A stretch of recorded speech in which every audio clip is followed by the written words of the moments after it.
And we have a special guest in the studio tonight with us. Thank you very much for joining us. How about you introduce yourself? Oh, Yate. Before I get to introducing myself, first things first, I would like to acknowledge the Ohlone people whose land we're on right here in San Francisco. I want to acknowledge their ancestors, the people themselves, their culture, their language, and I just give thanks that they allow us to operate in their territory. So yeah, She'et Joshua Perez Yinishye, Denet and Shle. Natot Denet Tachitni and Shle. Nakai Beshes Chine. Twitter Chitni Dashache. Nakai de Chanale. So I just introduced myself in Denet, in Navajo. I was taught that's the proper way to do it, and but what I said, I'm really hoping that there's some Navajo people out there who heard that. Like, there are. Yeah, if we're like. There are. We're everywhere. Mm-hmm. There's an old saying: everywhere you go, there's a Navajo. But what I just said, what it means in English is, my name's Joshua Perez. I'm a Dene. My clan is I'm Red Streak in the Water Tobacco people, and there's a long story behind where that name comes from. I'm born for the Mexican people, and my maternal grandfather is Twitachitni, which means bitter water people, and my paternal grandfather is Mexican also. So I want to shout out my grandpa Charlie B. Gay, rest in peace, for taking the time to sharpen me up on how to say that, because there was a point in time where I was very lost, and I didn't even know the basics, and I'm sure I can sharpen it up a little bit more, but he took the time to sit with me and sharpen up my game and how to introduce myself in Dene. So shout out Grandpa Charlie. That's a very, very important tradition to be able to talk about your parents and your grandparents and acknowledge all the parts of you. And it's a tradition that the Navajos have done for centuries, and it's a beautiful tradition. Mm. So thank you very much for introducing yourself in a real Navajo traditional way.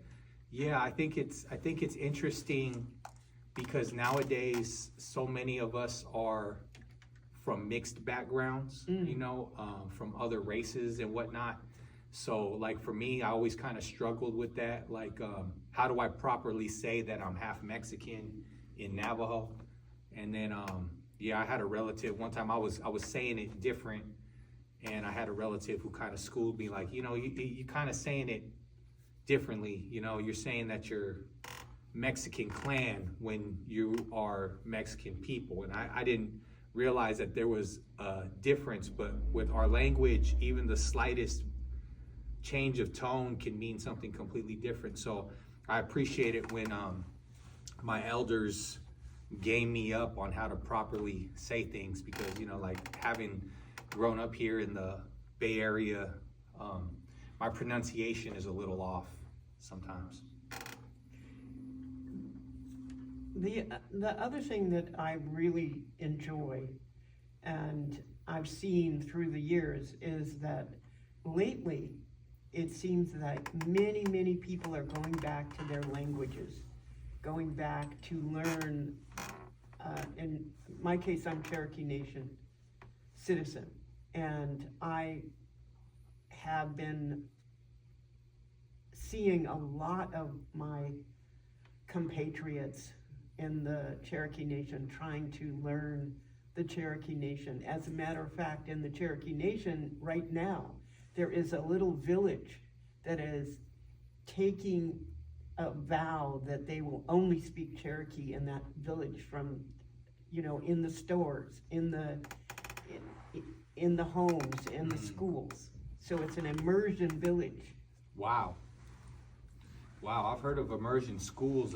That's the first time I've heard of an immersion village. That's amazing. Yeah, it's pretty special.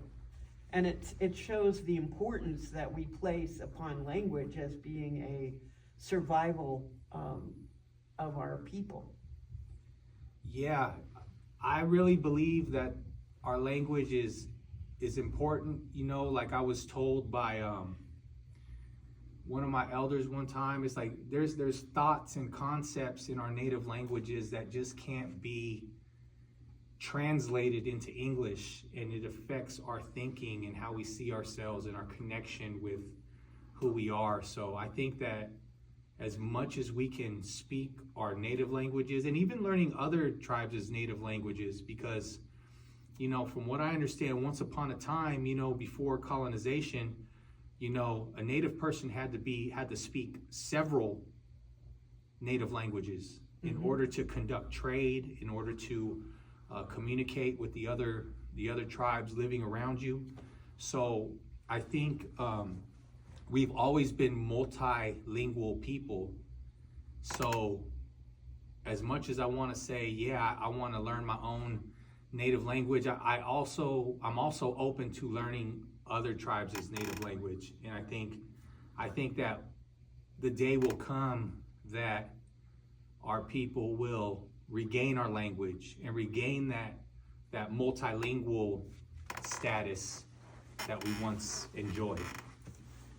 That's really interesting, because I got to take some of the first classes at the American Indian Studies department at San Francisco State University when they first started. And one of the classes that was taught was Native American religion and philosophy. And Dr. Barney Honer taught it. And he said that, there are over 500 different nations in this country. And every single one has a different language, a different religion, a different culture. And so I can't teach you all 500 or more religions and philosophies.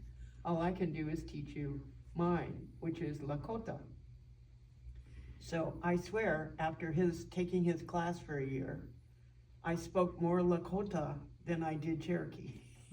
So, just saying. Yeah. Well, I run into that same situation too, because like even though I'm Navajo and Mexican, like a lot of the songs that I sing are Lakota songs. I wanna acknowledge my Lakota relatives right now.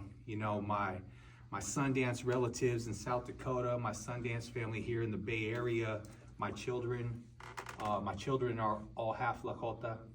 So I want to acknowledge them for, sharing their language and their culture and their songs and their spirituality with so many of us. It's a blessing to be a part of that. I'm blessed to be a part of that. And so I also find myself, I sing a lot of Lakota songs, and I offer them up like in prayer and whatnot. And so I guess in a sense, I'm kind of operating on that multi-tribal, multilingual level myself, because like I'll introduce myself in Navajo, but when they ask me to share a song, most likely it's going to be a Lakota song. That's what I'm talking about. So, I guess if I could say one more thing about the language, I'm sure we'll get back to it a little bit later, since we'll be here till 8 o'clock. But yeah, something interesting that's an elder told me. I want to shout out Steve Darden. Steve Darden, he's a very valued elder to me, and but yeah, he was telling me about the the Navajo Code Talkers, and how, you know, the first Navajo Code Talkers were selected. They were young men who were very ceremonial, and from my understanding, from what he was telling me is you know, there's a part of our language that takes place in ceremony that is not commonly used. It's only used in ceremony, and that these young men, part of the reason they were chosen to be the first code talkers was because they knew that part of their native language. And I know, you know, like, you know, we like to watch movies and oh, you know, it was all about the code that the government came up with. But my understanding is when they were under duress to communicate, they communicated in that part of the language that only they knew. And that's why those codes were never decoded. It was like a code of a code. And so, yeah, I just want to acknowledge my elders. You know, I'm really grateful for, you know, a lot of these things they've shared with me over the years. Yeah, I have a great deal of respect for the code talkers. There were 17 nations that did code talking during World War II. And there were even a few nations that did code talking in World War I. The Choctaws were one of the few in World War I that did code talking. Mm-hmm. My dad was in World War II from Normandy to Berlin with General Patton's Third Army. He was in the Signal Corps, and he was a captain over code talkers. Yeah, my Che, Carlos K.B. Gay, he was a code talker in World War II. And the K stands for Keshkoli Atakai. That was kind of like a family name. It means bent foot gambler. And there's a long story to that too, but that's actually my son is named after him. My son's name is Keshkoli Atakai. And he was a code talker in World War II. He signed up. The story goes is that he was really only 15 when he signed up, and that he forged his parents' signature so that he could go. And he was at all the major battles in the Pacific. I heard another story that he was there at Iwo Jima, that Ira Hayes, who ran the flag to the top of the hill, was a friend of his, and asked him, will you run to the top with me? And he told him, no, those are not my orders. Mm-hmm. So he stayed at the bottom. That's a story I heard when I was out in Arizona visiting my relatives. And I think what goes overlooked a lot is the trauma that the code talkers experienced. Something else that I heard is that it was really hard for them fighting in World War II in the Pacific theater because they were taking the lives of people who looked just like them. And it reminded them of their own people. And that was a deep wound that they came home with. And I think that experience, you know, they talk about intergenerational trauma. So sometimes I just wonder, you know, in what ways is that experience passed down in my own bloodline? But that's something I just wanted to acknowledge, because, you know, the code talker story is very near and dear to my heart. Yeah, the Navajo had the largest group of code talkers in World War II. They had more than any of the other nations did. It's really hard to come up with the numbers of people that you need to do code talking when for many, many years the governmental agencies and the processes of trying to make American Indians into American citizens, you know, by assimilation. The whole process was to get rid of the Indian part and make you like everybody else. So they did things like the boarding schools and relocation and termination and everything they could do to take away their citizenship in their own nation. Yeah, and I think it's important to note we were one of the last groups in this country to receive citizenship. I believe we didn't receive citizenship until 1927. 24. 24? Yeah.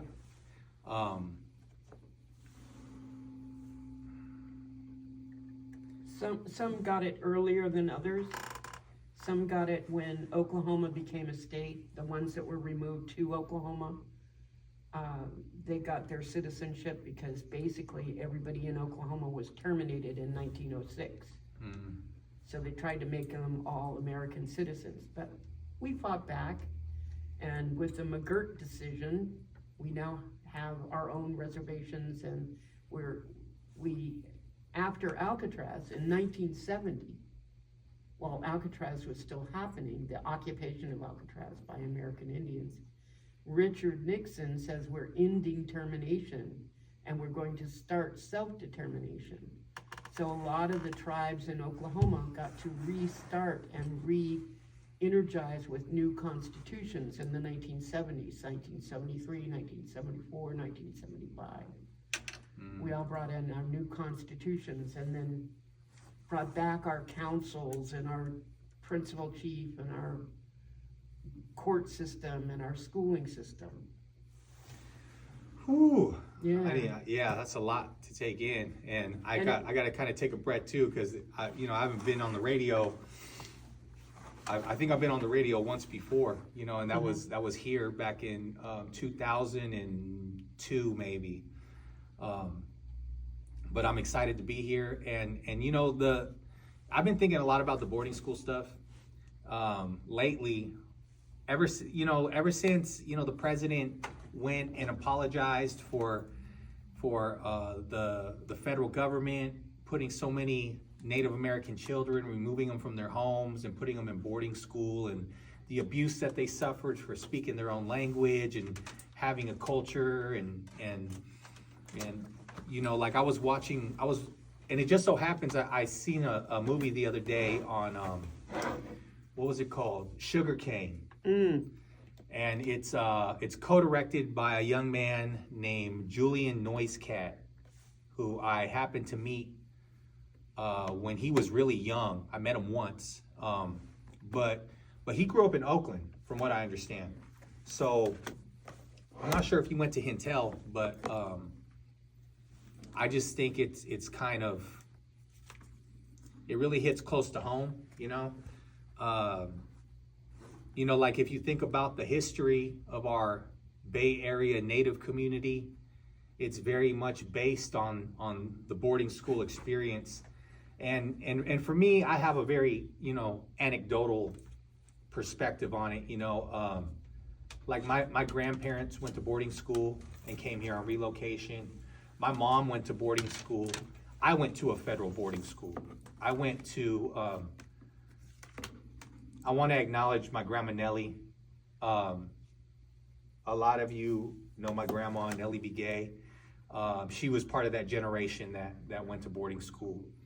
I think they're an amazing generation of Native American people for a lot of reasons, for what they went through before boarding school, what they went through during boarding school, what they went through on relocation, coming to a new place and having to make it, and despite everything that they went through, finding a way to cling to their native heritage, to their native culture, to their native languages, and finding each other in this metropolis and creating these amazing organizations that, the Friendship House Association of American Indians, the Native American Health Center, the Intertribal Friendship House, the American Indian Child Resource Center. Like, we have these amazing organizations that provide support for the Native American community, and it's just astounding to me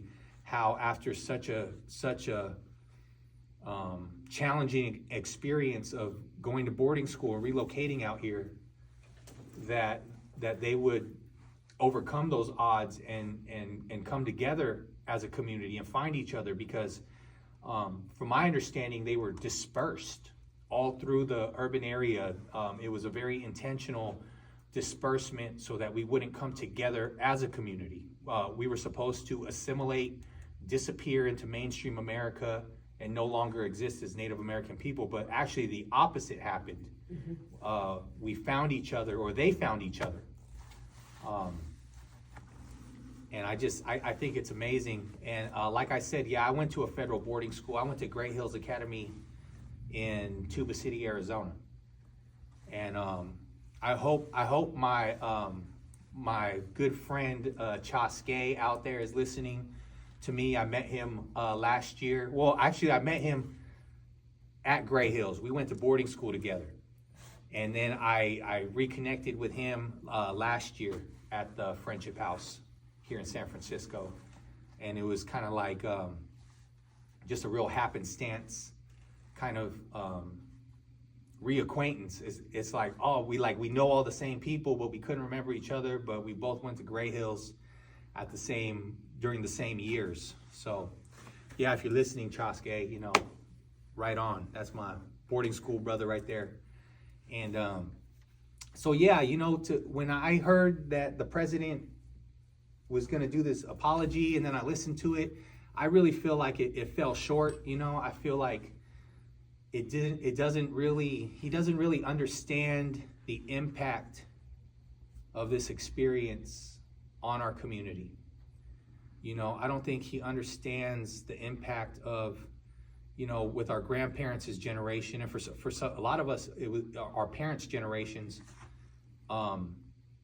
being taken from their families when they're small children and raised by people who don't care about them, don't love them, in a lot of cases were abusive towards them. They were punished for speaking their language, hair cut off, you know, moved hundreds of miles from home. And for a lot of them, they never went home. And then to be coerced into accepting the Relocation Act. From what I was told, a lot of them were told that there's nothing for you back home on the reservation. Why would you want to go there? They were very much manipulated into accepting relocation. And they were promised a lot. Help with housing, employment. They were promised all this assistance, but once they got here, they were kind of dumped into some of the worst neighborhoods here in the Bay Area. You know, South Richmond, East Oakland, the Mission. And they were intentionally dispersed in a way where they didn't live next to each other as neighbors. There was, they weren't put in a neighborhood together so that they could have that support of each other. It was very much a termination policy. It was actually done at the same time as termination. So they were terminating the tribes back home, so there was nothing left for the people to go back to. And that's why they were encouraged to relocate to the cities with the promise of training in carpentry or beauticians or nursing or whatever. There was a promise of training. And the other thing is that what's really interesting is that a lot of people that are traditional people on the reservation didn't have a sense of time. They don't go by watches, they go by the sun. And so when they were told to show up at a particular time, that didn't make any sense to them. So there was a skill set, a learning set of having to learn how to wear a watch, how to understand what people meant by be on time. You know, I often wonder how intentional it was for instance, you know, my grandmother, she was taken away from her family, and she's from Black Mesa. Mm-hmm. She's like from on top of Black Mesa, right where the Peabody coal mine, strip mined the place. And that provided cheap energy for the Southwest, the entire Southwest, including Los Angeles. Except for the Navajo Nation. Yeah. For, 60, 80 years. Yep. How intentional was it to remove the children and place them someplace else? I think about that sometimes, if there's some correlation there, between, greedy corporations and a genocidal policy against our people. I'm not sure how intentional it was, but the uranium mines were also on the Navajo Nation. And there were many, many miners who would go into the mines. They didn't have radon tests, and a lot of them would carry radioactivity home on their clothing, and then when it was laundered by the family, it would pass to them. And after World War II, there were more children born with disabilities than had ever been born to the Navajo Nation before that. And as a matter of fact, the uranium tailings were used to make the plaster boards for the houses that they were putting up to shelter people, not in hogans. That was safer. Mm-hmm. But they would be, the HUD housing on the reservations were all made out of uranium tailings. That's awful. Yeah. Yeah, I trip out on some of that stuff sometimes. I have a grandpa in Arizona, Vernon Young. I'm not sure how old he is. I mean, he's got to be past 90, pushing 100. But yeah, he retired from the uranium mines.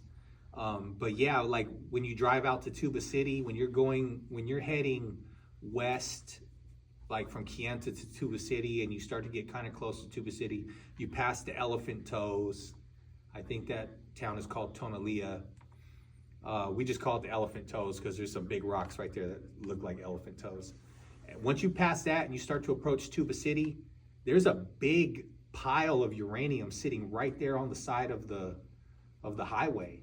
It's got to be the size of, I'd say, a football field.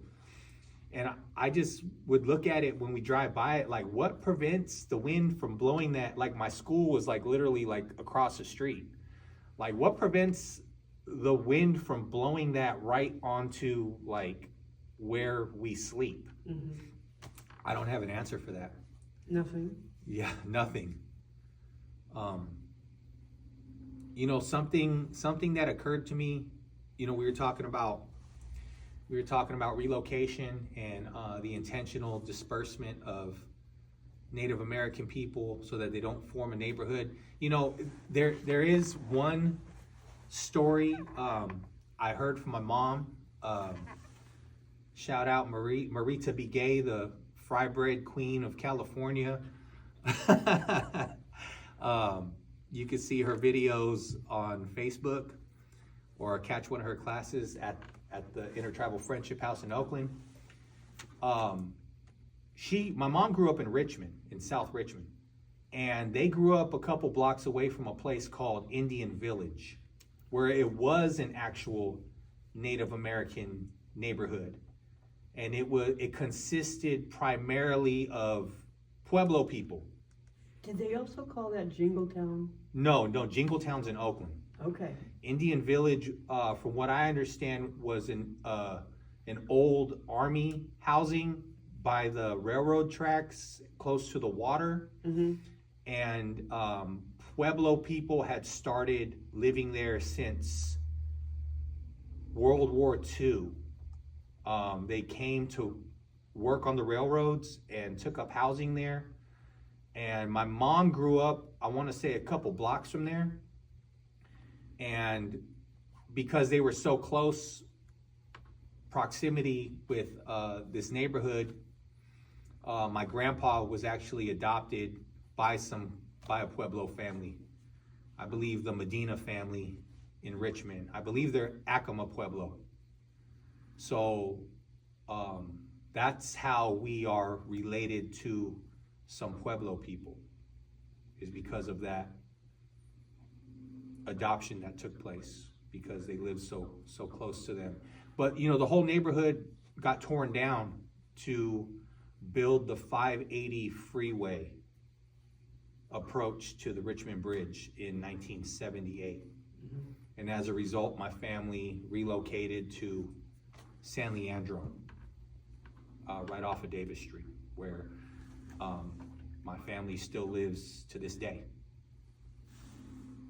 It's interesting about relocation. There's several concurrent relocations, within a lifetime, that go from back home to the city, and then in the city because of economics or because of eminent domain or whatever, having to move again. So that's like a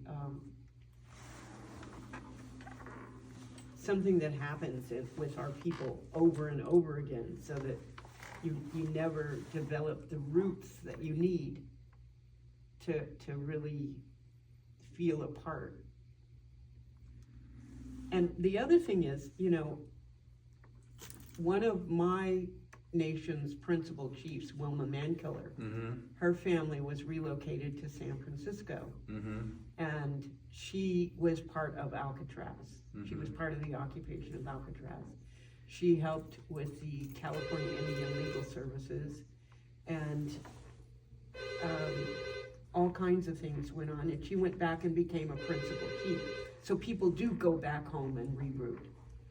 There's somebody at the door, so what I'm going to do is I'm going to go to some Zingu shaman music from Brazil.